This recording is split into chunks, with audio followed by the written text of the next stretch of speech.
I know what you're thinking, why review a closed beta? Unless what you're thinking is something disturbing. The logic I see in it is to track the game's development and how it will improve over time and how it will compare to the final product once it's released publicly.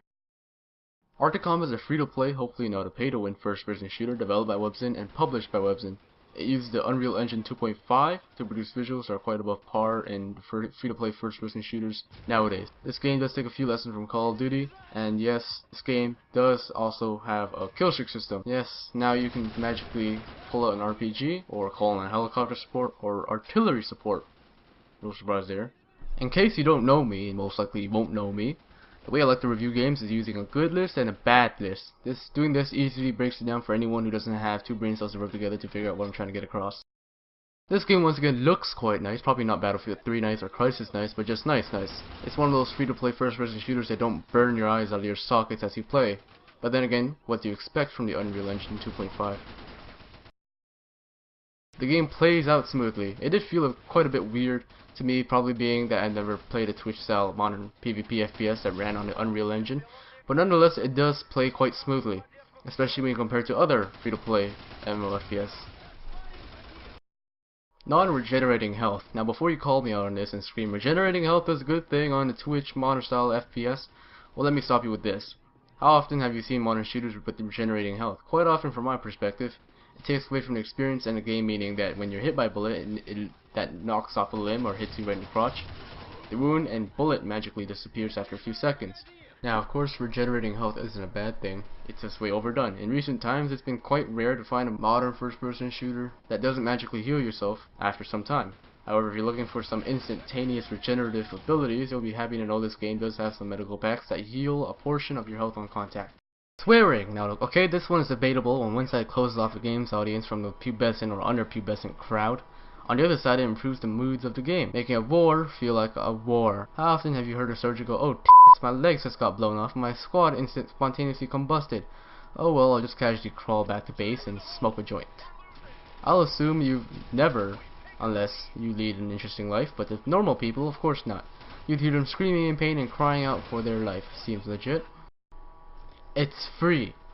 Yes, this is one of those well-developed free-to-play first-person shooters that aren't just watered-down versions of more successful games. Now let's just cross our fingers and hope it doesn't become a pay-to-win. The in-game store sells permanent weapons. Well, I can tell you this, when I saw that the in-game store actually sold permanent weapons rather than temporary weapons, I immediately ranked it higher than combat arms, sudden attack, insert generic F2P FPS with temporary weapons. Surprisingly, permanent weapons are becoming more and more rare in F2P FPS in modern times. That's free-to-play first-person shooters for you noobs. Oh yes, games like Combat Arms, Sudden Attack, Wolf Team are the bottoms of free-to-play first-person shooters cesspit for me. You get a lot of hate mail for this, or even death threats, but I'll say it anyways.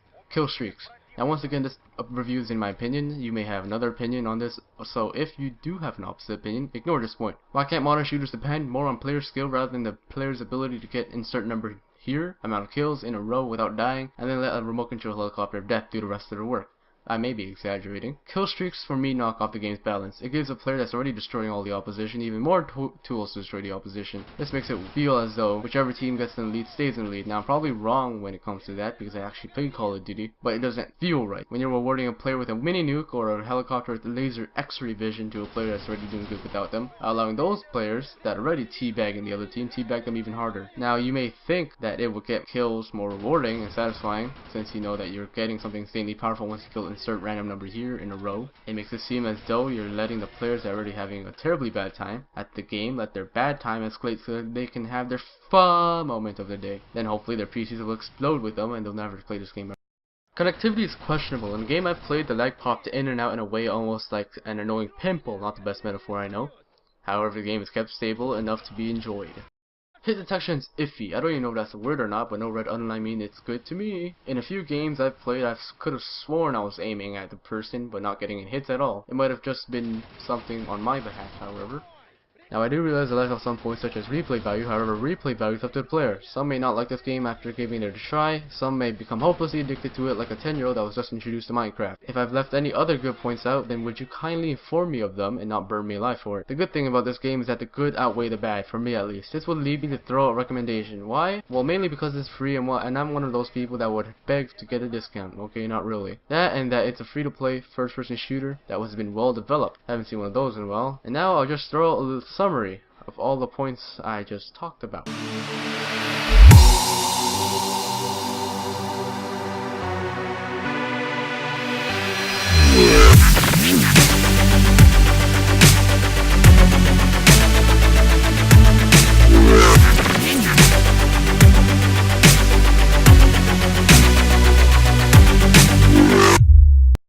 Conclusion. The closed beta of this game was quite enjoyable to me. Very few issues actually did something to worsen the game experience, but and again, these issues could have been something on my behalf. The only problem was that because this game was being hosted internationally, it was predictable that I would get violated by hordes of FPS nerds from around the world.